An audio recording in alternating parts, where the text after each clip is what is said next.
Hello, everybody. I'm Phil Brandt, President and CEO of AIM Employers Association, and welcome to This Week at Work.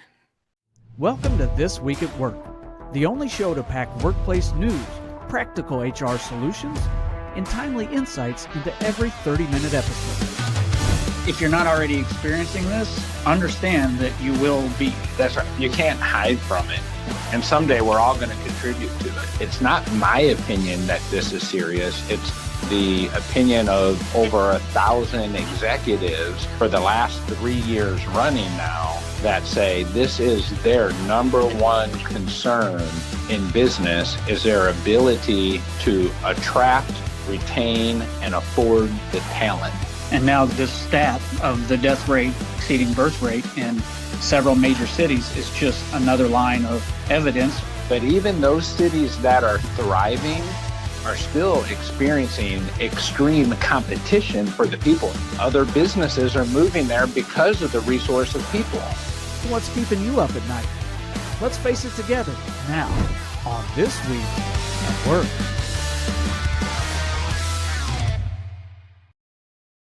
All right, welcome back, everybody. Happy to have you with me. Opening day today for the St. Louis Cardinals, and I'm sure everyone that listens to the program is a Cardinal fan, and if you're a Cubs fan, we'll let you in, and you can still watch our game. Just don't tell anybody. But we're happy to have you here today. We got a great program. My partner, Bert Garland, is out on business today. He's doing some important lawyer stuff.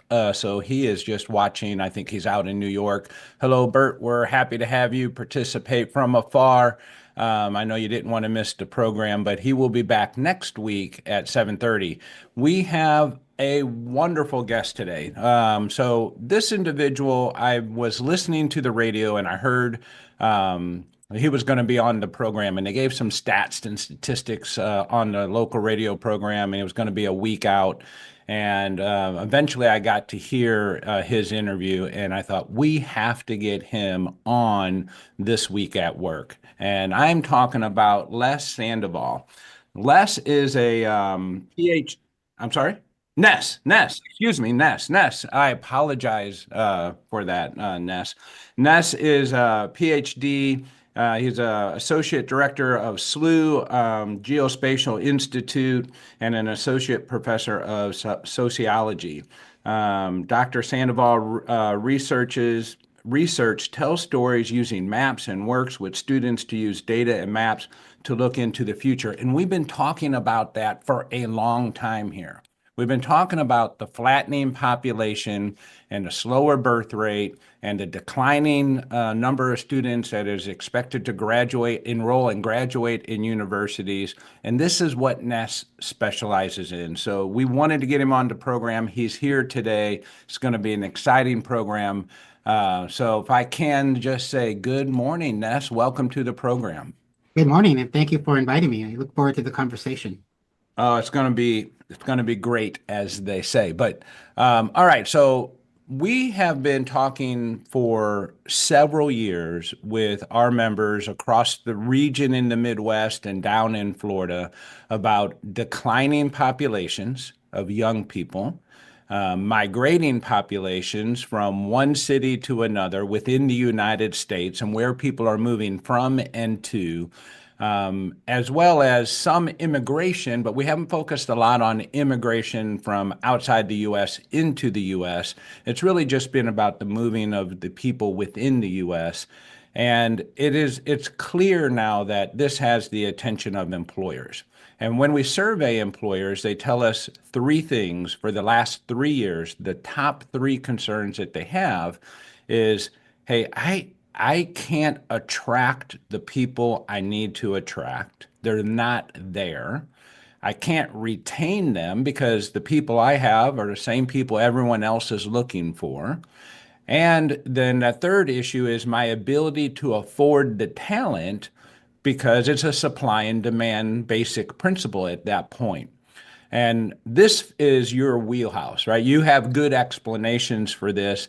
And Ness, I'm just excited to let our listeners just have a few moments of your experience and tell us, what are we seeing happening across the U.S., But if we can put a focus on maybe the Florida, Orlando market, the Oh, yeah. St. Louis market, Central Illinois, Peoria, Indianapolis, these are the regions we work mostly in.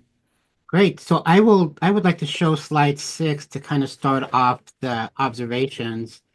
So if you can go to slide 6. Yeah, so this is a projection by the Congressional Budget Office, and they've been revising this graph for the past 20 years or so. And what the revision is and why it concerns every business is that I grew up in an era where we had natural population growth. We always had an excess of births over deaths. And the previous graph of this showed that this what we call a demographic winter, where you have more deaths than births, was going to happen around 2040.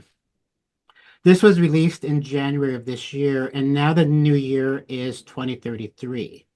And so it's right around the corner for the United States. As a country, we will have more people dying than are born. When I was in school, this was a theoretical map. This was never supposed to happen.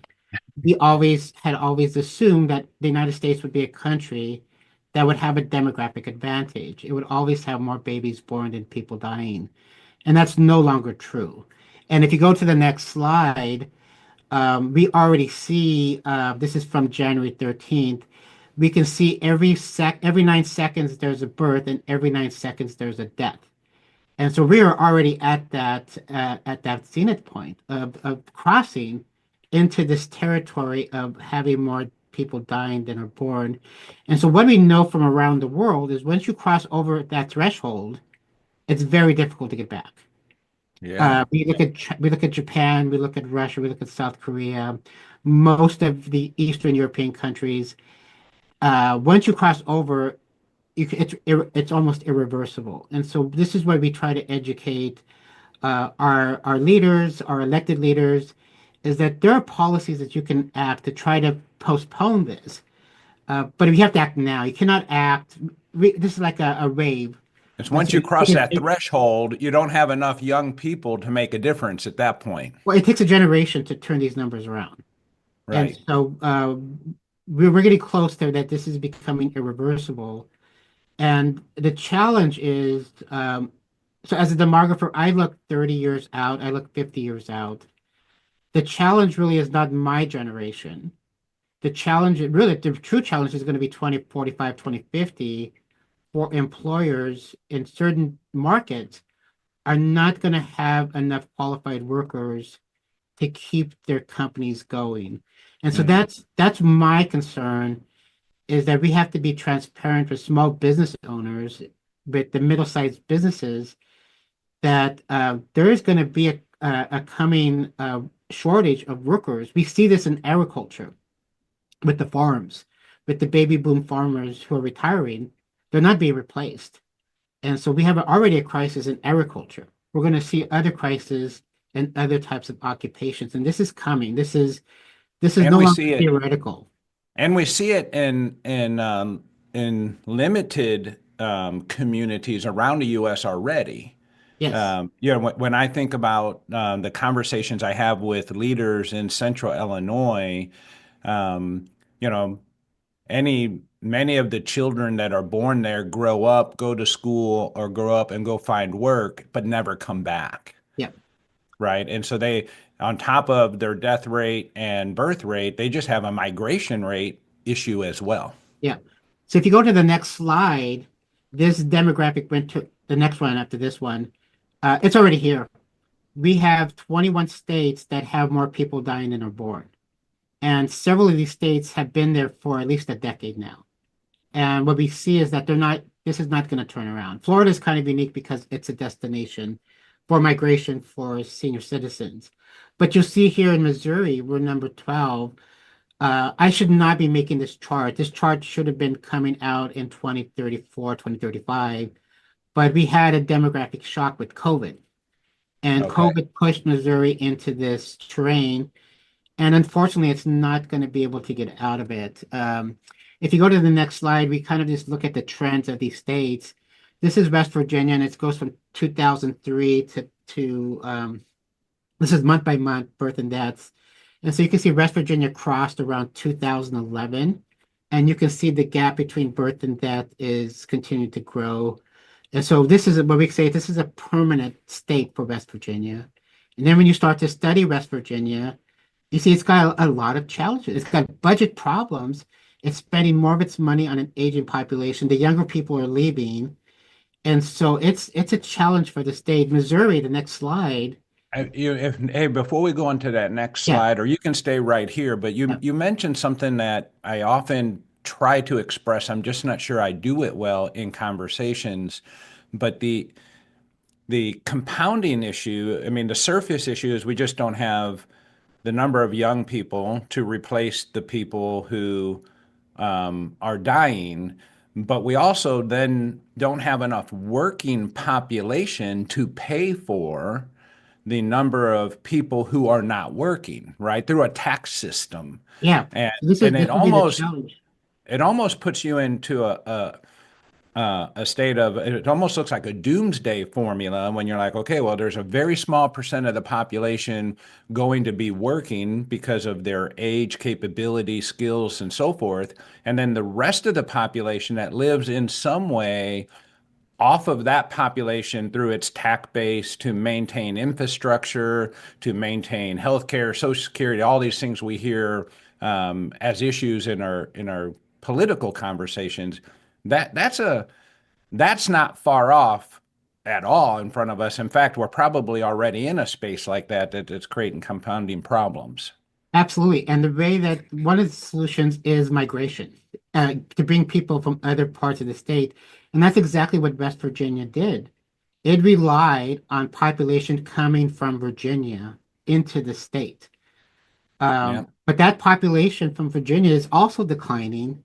And so the students that were supposed to show up to go to the core campus didn't show up because they were never born. And it was a light bulb hit and said, oh my gosh, we have a problem. We became dependent on out-of-state migration, and that's not given. And that's the challenge for Missouri, is Missouri is lost its ability to grow naturally. And so 100% of its growth is based on migration. And what happened, we live around states that are actively trying to recruit our people out because they have demographic challenges as well. And so it's interesting to see it because I see states like Arkansas and Alabama and Ole Miss in the St. Louis metro region recruiting our young talent out to Yeah. go to their universities because their universities are struggling to keep enrollment. Well, I mean, we see TV commercials today, right? We didn't used to see TV commercials, but now we see TV commercials. Come experience us, Yeah, and we're not. That to me is really not about bringing in recreational dollars. That's about like, come see what our state is about. yeah, Parks, rivers, streams, Katy Trail, all the things that, people may find attractive to want to stay. yeah. It's not uncommon today. When we think about the population migration from one state to another, the issue I guess I think with that is that creates winners and losers. It doesn't create a win-win scenario for us as a country. That's the challenge, right? So we do not have it is going to be a winner take all society in terms of which cities catch the energy of migration. And we see it right now. It's about 10 cities that are really growing. And then you have some middle growth. If we go to the slide 13, if you just look at the past 50 years, and this to me this is kind of interesting, because the St. Louis metropolitan region was one of the largest regions in 1970, but it never really grew. If you look at the 15 county region from 1970 to 2020, it grew by 299,000 people. That's it. In 50 years, it added 300,000 people. If you Wow. look at Charlotte, it was 409,000 residents in 1970. It just surpassed us last year. It's about 2.9 million today. Orlando, Yeah, one it's of your markets. 550% growth. Yeah, Yeah. look at Orlando, one of your markets. It was basically the size of St. Charles in 1970. It's now 2.9 million residents today. And so Indianapolis is here. It's 1.1 million. Indianapolis is, if it continues to grow, it'll be larger than St. Louis. It's building twice as much single family homes today compared to St. Louis. And so it is Yeah. still a growing market. And so all of these cities here, the reason I have them here, some of them, Atlanta surpassed us, Dallas surpassed us, Orlando, Austin's going to be larger, San Antonio will be larger. Even Uh, Kansas City. Kansas City has the potential. Uh, um, Cleveland and Pittsburgh, no. Memphis, no. Uh, I don't think Cincinnati is going to be larger than us, but um, Minneapolis became larger than us. So this is just an example. Like we didn't, as a region, did not experience this. So if we go to the next slide, this is why I'm concerned about this. If we go to slide 23 to get to our point, 20, keep going forward to 23. Go back one. If you go back, this is Orlando. Go back to St. Louis. Yeah, so here this is we can go through all of this, but this is what this means for a region like St. Louis. We were always a region that had more growth. We had natural growth because we had more Mhm. babies, people dying than were born. But that has stopped. And now our birth numbers are equal to our 2016 death numbers. And so we're in Yeah. a state of natural decline. And if you go to the next region, which is Orlando, I believe, if you go once, this is Orlando. Orlando also was impacted by COVID. You see the red line. So it had an excess of death. Whenever you have a demographic shock, you typically have a decline in fertility. But you can see Orlando it rebounded. And so now it's still back in a state of natural growth.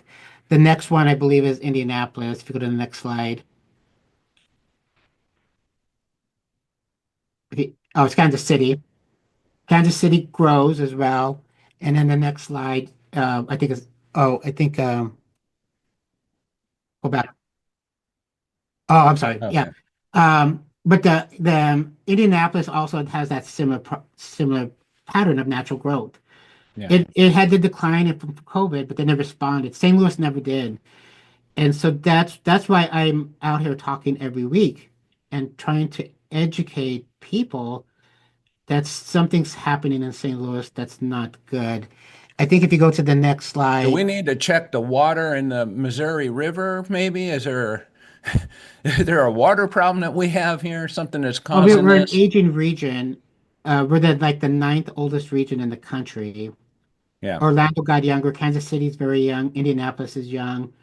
And so these are challenges that we need to think about. And there's this one last slide I'll give you. Part of what I really study is young people because young people tell you your future.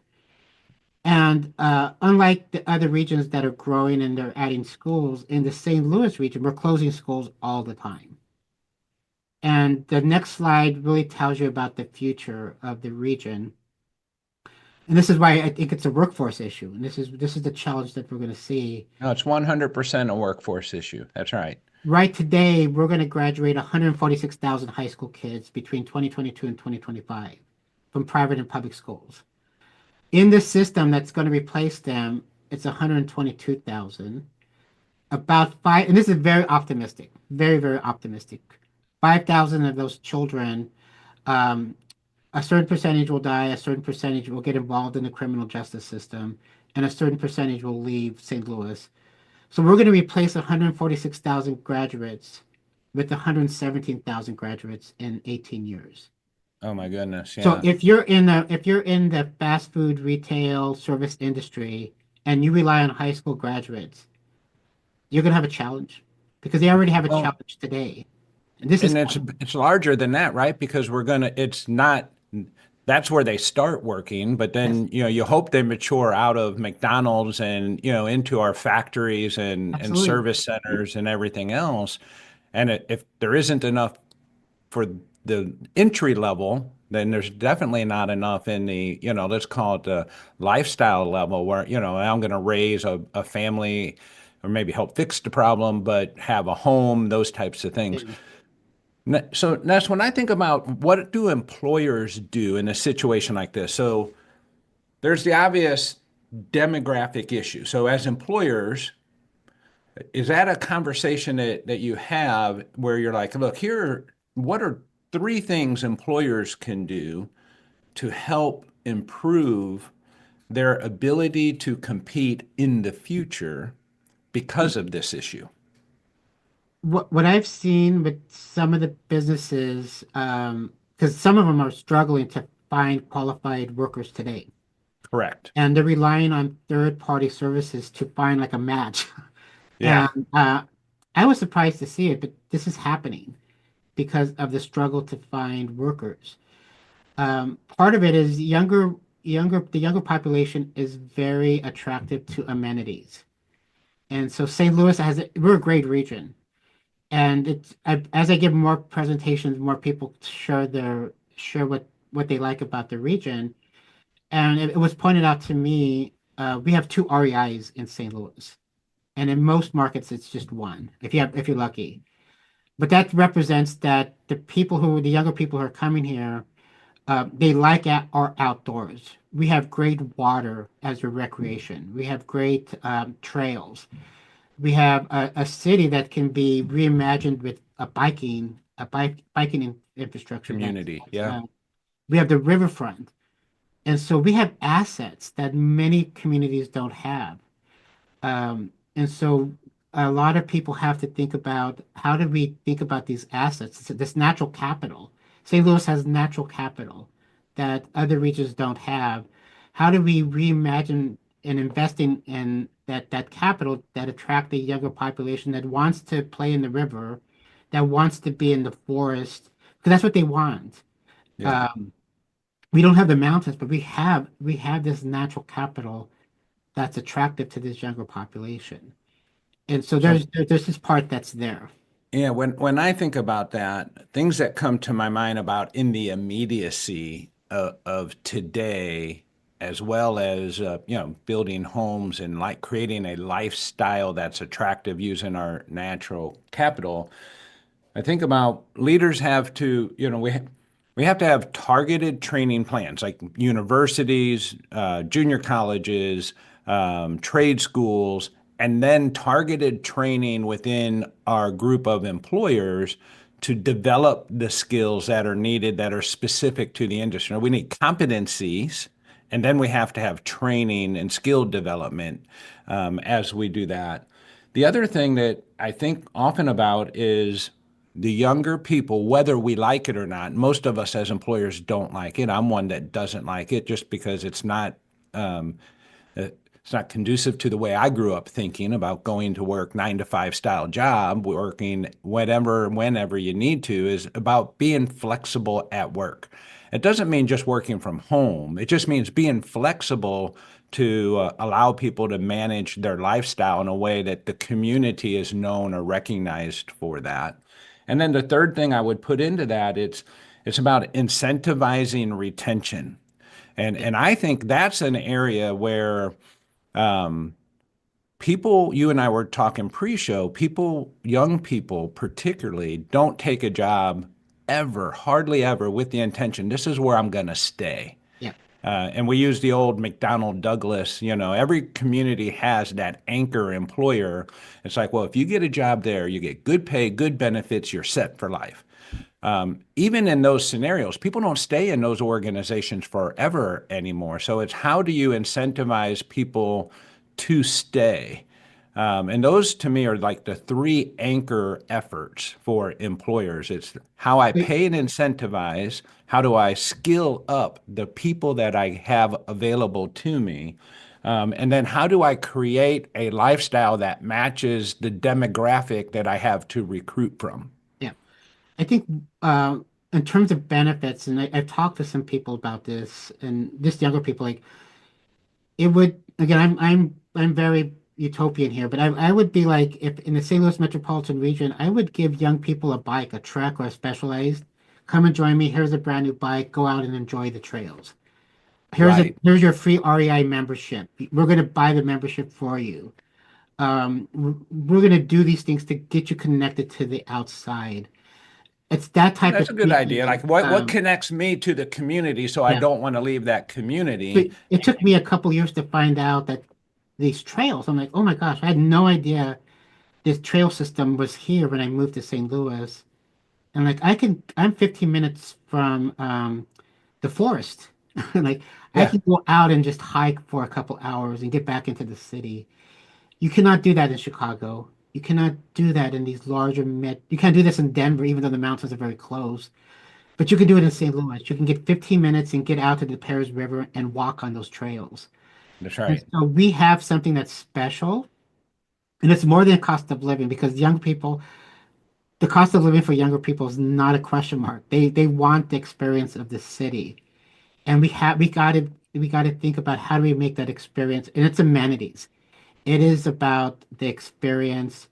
It is, you to ask me what businesses can do. They can work with elected leaders and encourage them to think about bike paths, work with our nonprofits to build these bike paths and these walking trails. And frankly, we just need more housing though. We're 47th in the country in new housing permits. That was something I did hear you talk about that was amazing to me. So just dive into that for a minute. And then I Every want to go to Orlando and talk a little bit about what's going on with Florida and then Orlando yeah, because they seem to be flip-flopped a little bit. yeah. Every region that you can think of is building more housing than St. Louis. So we just look at our peers, we just look at Indianapolis. It's a smaller region. It's building twice as many single family homes every year than St. Louis. We're Yeah. the 23rd largest metropolitan region. We may drop out of the top 50 in terms of new housing starts. And so for a region to grow, you need more housing. And unfortunately, I keep track of this. We are a region. It's not just one, there's not just one area you can point to, but we are a region that denies housing all the time. It's the city, it's Webster Grove, it's Kirkwood, it's Chesterfield, it's St. Charles, it's Jefferson County. Have Yeah. all had opportunities to build housing and have all said no, we don't want it. We are building very expensive homes, though. We're building $1 million homes. That's not going to solve our problem. That's not the solution we're talking about. It's it's No, it's helping a 25, 26-year-old family get started in a home. yeah, because those at the home is the where you start to see large families. And Yeah. so if you're a family that starts in a condo and you stay in a condo, you'll have limited space for that family to grow. Yeah, no, that is 100%. That was a key factor. Now, in those, do you have any idea in those communities, are they exceeding, are they building houses because they have more people moving there and more demand? Is it just a supply and demand? We don't do permits because we don't have the demand, or is it more of a community like we're being stagnant in the fact if I use Chesterfield as the example, in that Chesterfield Valley, they're like, well, we don't want more houses in our community. I think it's a culture. It's a culture of growth. And so if you look at Austin, they build like 30,000 homes a year. It's And how amazing. does that, so this just, how many homes in St. Louis do you have an idea that we build? We build about 7,000. All right. I Austin's mean, building that's more the homes. number. It was something like that. Yeah, Austin, 30,000 homes. yeah. And St. Louis, we built seven. Austin's building more homes in the state of Missouri. Yeah. Orlando, Charlotte are building more homes in the state of Missouri. In fact, we have, I think it's 19 metropolitan regions build more homes than the entire state. So Holy cow. Yeah. so this is the challenge. If you're not building, you can't expect people to come in and say, I want to start a family when there's not the supply that you To get. Now, keep the people are gonna, like I said, affordability. people are leaving. They're going to move to the Indianapolis where there's the housing supply. They're going to move to Cleveland because Cleveland has changed their tune and they're growing a little bit. And they're starting to recognize we have the lakefront, the same way that St. Louis has the riverfront. They have the lakefront, and they're redeveloping, they're reimagining how can Cleveland get prepared for the wave that's going to come out of the Cincinnati is also has this discussion. It's not over. The game is not over. But we have to work with our businesses. Our elected leaders have to understand that we are a region and that we have regional competitive advantage. Yeah. Um, So let's talk If a you go to little slide bit. 15, if you just go to slide Okay. 15 at the end here, because you did talk about Orlando. Yeah. So if just to remind our audience, so I saw that Florida from a population decline, was it at near the top? Well, I don't have the states there, but if you look at Orlando, I just have a couple peer cities here. Okay. It's, you can see that it grew in 1 year, it grew by 76,000 residents. And most of that is from international migration. But you can see Austin. Austin had a growth of 58,000 in 1 year, and 28,000 is international and 14,000 is domestic. And so there are two regions I just put here, St. Louis and Pittsburgh. We're not growing, and we both have the same challenges. We have Yeah. more people dying than are people born, and we have domestic outmigration. But you can see where Indianapolis is at, where Kansas City, Cincinnati, and San Antonio. I put Austin and San Antonio there because they're going to be larger than St. Louis here. San Antonio in 2 years, Austin in about 5 years. And so that's what growth looks like when you add 27,000 international immigrants and 14,000 domestic. That's the type of growth that St. Louis needs to aspire to. Yeah, that's amazing. So if I wrap that all together for employers, often I'm talking with leaders and they're coming off of strategic planning ideas and they're like, okay, hey, we want to add, X number of square feet, which means X equipment for capital and 30 more employees to do the work. And they feel excited about that. They feel like they will have the marketplace to sell those goods. And I'm like, where the heck are you going to find 30 more people to do the work when you're in some of these regions that are declining populations? That's a serious question that there's often not answers from or for, and then they're constricted in what they can pay due to the market that they serve. And it really is, you might need to look at adding that capital and making that investment in a different community or getting involved in your community to change it. Yep. Yeah. So we keep a track. Join my LinkedIn page because I do try to post interesting trends that are happening. And I do have a newsletter for this. How do people subscribe to your newsletter? They'll just send me an email at ness.sandoval@slu.edu. And I send out a newsletter about 6 times a year of interesting trends that that everybody should be thinking about, just so they Excellent. understand that we should talk. We should not find out one day like why isn't anybody talking about this? We're talking about it today.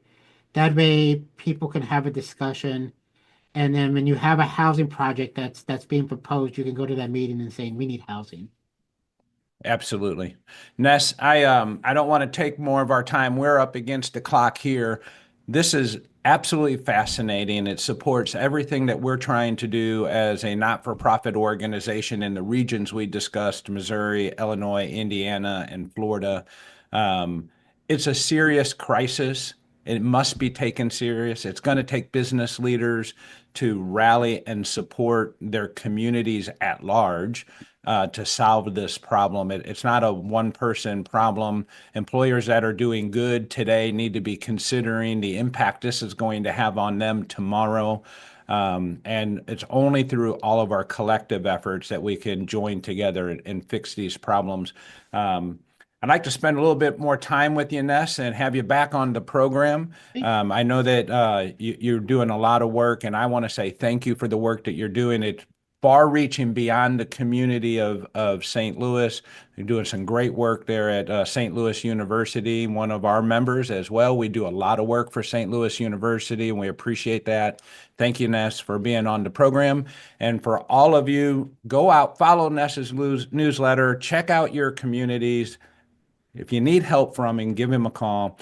Other than that, we will be back here next week, 7:30 Central Time. Until then, go out and be good to someone. Goodbye. Thank you once again for tuning in to This Week at Work. If you enjoy the show, please like it, share it, and make sure it's on your calendar. If you're an on-demand viewer, don't forget you can be part of the show by watching live at 7:30 a.m. Central every Thursday morning when you can get your burning questions answered by using the question mark icon to the right of the player. In fact, you can ask a question now. Head over to aimea.org. Under Member Resources, you'll find This Week at Work. Click Listen Live to register for our next episode and submit a question. Or follow or subscribe wherever you get your news and entertainment. We'll see you next week when we discuss what's happening this week at work.